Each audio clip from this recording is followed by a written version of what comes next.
तो हम एक हैं, आवाज तो हम एक हैं, आवाज तो हम एक हैं। गोल्डन दास को रिहा करो, गोल्डन दास को रिहा करो,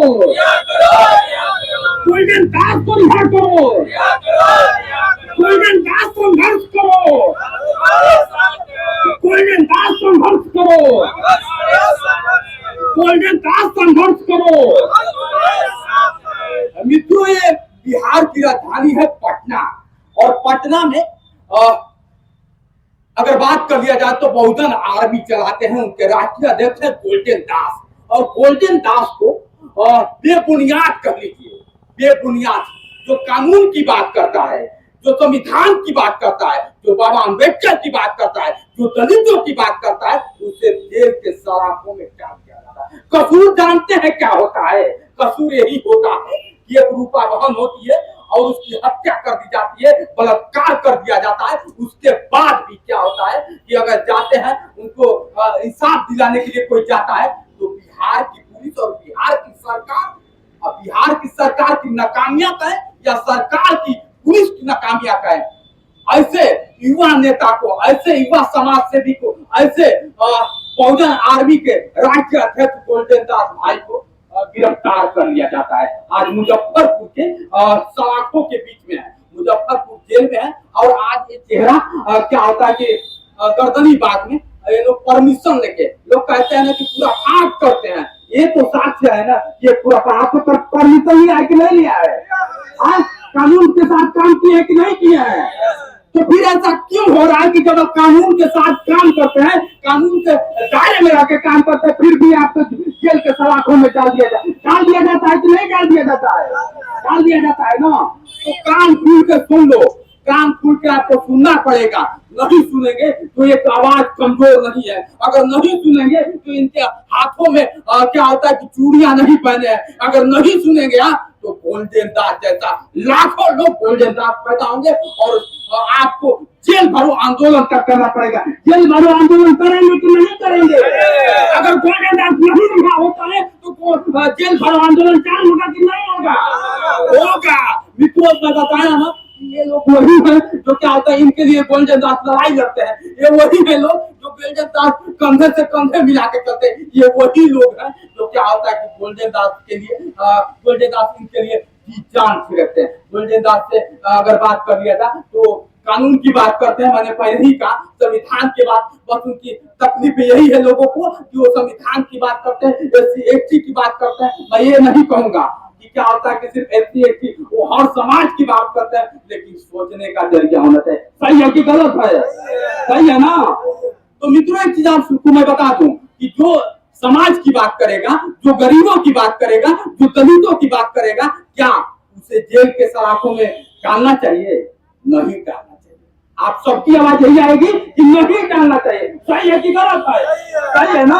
तो नहीं डालना चाहिए। एक चीज और मैं बता दूं, जिस तरह से गोल्डन दास बिहार का एक आइकन बन गया, बिहार का ही नहीं पूरे भारत का आइकन बन गया, तकलीफ तो यहाँ से है। कसूर उसका यही है, वो दलित कास्ट से आता है। कसूर उसका यही है कि SC/ST से आता है। मित्रों, इसलिए क्या होता है, उसे सलाखों के बीच में डाल दिया। ये बात सही है कि गलत है? सही है ना? कि कसूर उसका यही है कि वो दलित से, क्या दलितों को जीने का हक नहीं है? है कि नहीं है? ये भारत हमारा है, मूल अगर निवासी कोई है तो दलित है कि नहीं है? है ना? अब देखिए, लेकिन इसको कोई समझता नहीं है। मित्रों, हमारी लड़ाई या फिर इन सब की लड़ाई, गोल्डन दास की जो लड़ाई थी ना, तो वो लड़ाई किसी कानून को उलझाने की लड़ाई नहीं थी। किसी क्या होता है कि क्या होता है, समाज को उलझाने की आवाज नहीं थी, किसी भी जाति को उलझाने की आवाज नहीं थी। आवाज एक सिर्फ थी, तो गरीबों की आवाज थी। सही है ना? लेकिन यहाँ पे उनको क्या होता है कि सलाखों के बीच में डाल दिया जाता है। वजह बस यही होता है। मित्रों, आज जिस तरह से गोल्डन दास के लिए देख रहे हैं, ये लोग कदम बढ़ाए हैं, गोल्डन दास के लिए कदम उठाए हैं। कहीं ना कहीं गोल्डन दास भारत का एक आइकन है, इस बिहार का आइकन है। और हम सबको, हमारी आवाज जहां तक पहुंच रही है, सबको आवाज ऐसे उठाना चाहिए। आवाज आप नहीं उठाएंगे, हम नहीं उठाएंगे, तो फिर बहुत सारी गतिविधियां रुकने लगेगी। और आंदोलन, ये सत्य है कि गोल्डन दास जैसे लोग, चंद्रशेखर आजाद, रावण जैसे लोग आंदोलन की कोख से पैदा होते हैं और वही लोग इतिहास लिखते हैं। आज इतिहास लिखने का जिस तरह से काम कर रहे हैं उनको सलाम है, भले ही वो सलाखों के बीच में है, लेकिन सलाखों के बीच में भी रहते उनका तेवर कम नहीं हुआ। अभी आपने देखा होगा कि पेशी में जब आए तो कहे कि मैं झूठूंगा नहीं, कुछ भी हो जाएगा, और आऊंगा तो फिर उसी तेवर में आऊंगा। कुछ लोगों का शंका है कि आएगा तो गोल्डन दास दब जाएगा। क्या गोल्डन दास दब जाएगा? आप लोग साथ देंगे ना?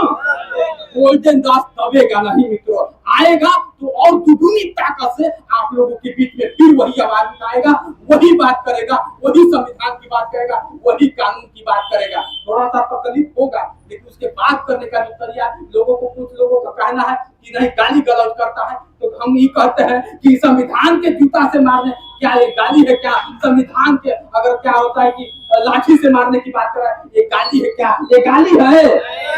संविधान से और कानून से मारने गाली है कोई? तो फिर धाराएं बंद किया जाए कि नहीं बंद किया जाए? जो धाराएं लगती है उसको बंद कर दीजिए, आप अपने हिसाब से करिए।